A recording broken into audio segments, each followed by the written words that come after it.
उत्तर प्रदेश के पहले और दूसरे चरण के चुनाव में जो पश्चिम से हवा चली है उसको पूरब तक बनाए रखना हम लोगों की जिम्मेवारी है। ये सुनिश्चित हो गया है कि 4 चरण के चुनाव में समाजवादी पार्टी नंबर 1 पर है और अखिलेश यादव की अगुवाई में सरकार गठबंधन की बनेगी। इसमें अब कोई संदेह नहीं है। जिस तरह भारत सरकार ने कहा था कि किसानों की आय दुगनी कर देंगे, बजाय दुगनी आय करने के ये 3 काले कानून इन्होंने लोकसभा और राज्यसभा से आनन फानन में बिना बहस कराए पास करवा दिया बहुमत के बल पर। लगभग 700 किसानों की जान चली गई, लेकिन न तो प्रधानमंत्री ने लोकसभा में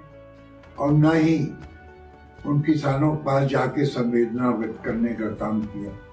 बाद में दबाव में इनको तीनों काले कानून वापस करने पड़े, लेकिन लोगों में संदेह है कि चुनाव के बाद ये तीनों काले कानून फिर से लाए जाएंगे। इस सरकार में नोटबंदी और जीएसटी बिना सोचे समझे एकाएक लगा दिया गया, जिसका परिणाम ये हुआ कि मध्यम या लघु उद्योग में काम करने वाले 12 करोड़ लोग बेरोजगार हो गए, निकाल दिए गए। और आज सरकार की गलत नीतियों के कारण जो कर्मचारी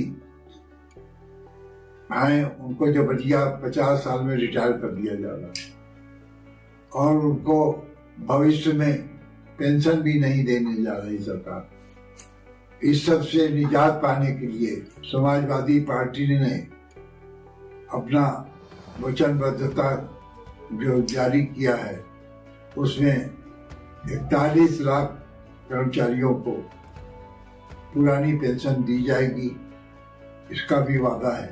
और अभी कांग्रेस की सरकार ने राजस्थान में ये करके दिखा दिया, बजट में भी प्रावधान कर दिया है। वो पैसा कैसे उनको दिया जाए।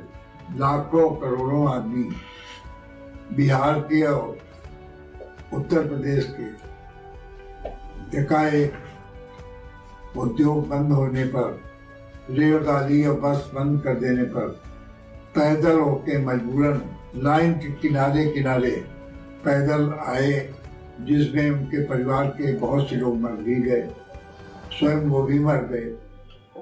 और ये साबित हो गया कि एक भी शब्द सरकार ने उनके लिए संवेदना का नहीं व्यक्त किया, न तो कोई सवारी का ही प्रबंध इस सरकार ने किया। जब कोरोना डेल्टा आया तो न तो पलंग मिली, न तो सिलेंडर मिला लोगों को, न तो दवा मिली। लगभग लाखों लोग मर गए, लेकिन उनके परिवार को आज तक कोई सरकार ने मदद नहीं की और सही आंकड़ा भी सरकार ने नहीं दिया है। गंगा किनारे ये पहली बार हमने सुना कि हिंदू लोग लाश को गंगा किनारे गाड़ दिए, शमशान घाट पर सैकड़ों चिताएं एक साथ जलती रही। इतना भयावह स्थिति थी। ये सरकार पूरी तरह से उत्तर प्रदेश की असफल रही। उसी तरह नौकरी में आज बेरोजगारी चरम सीमा पर है। उत्तर प्रदेश में कोई कल कारखाना यहाँ नहीं लगा है, जबकि अखिलेश यादव जी के समय में कई बिजली के कारखाने उत्तर प्रदेश में लगाए गए थे, जिससे कि बिजली आज उत्तर प्रदेश को पर्याप्त बिजली मिल रही है और हजारों लोगों को रोजगार भी और नौकरी भी मिला है। उसी तरह ये सरकार नौकरी देने में पूरी तरह सफल रही और लगभग 14 बार पेपर लीक हुआ, भर्ती का जो पेपर था, जिससे कि ये साबित हो गया कि बहुत से लोग आज नौकरी पाने में असफल रहे। बहुतों की उम्र ज्यादा हो गई, लेकिन ये सरकार किसी को नौकरी दे नहीं पाई। सरकारी नौकरी प्राय समाप्त कर दी गई है और इस तरह का किसानों की आमदनी आज बजाय दुगनी की आधी से भी कम हो गई है, क्योंकि खाद महंगा, बिजली महंगी, पानी महंगा, सिंचाई महंगी, दवाई महंगी, कृषि उपकरण जीएसटी लगा देने से महंगे हो गए और पूरे प्रदेश में एक ऐसा वातावरण व्याप्त हो गया निराशा का।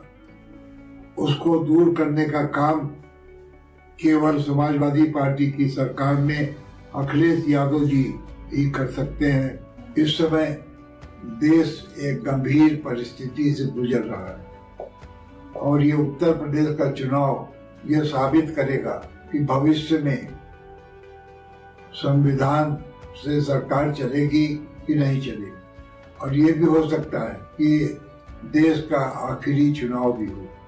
इसलिए मैं अपील करना चाहता हूं कि सरकार को जल्दी से जल्दी जनता बर्खास्त करे मतदान के द्वारा और एक ऐसी सरकार बनाए जो जनता के हितकारी कार्य कर सके।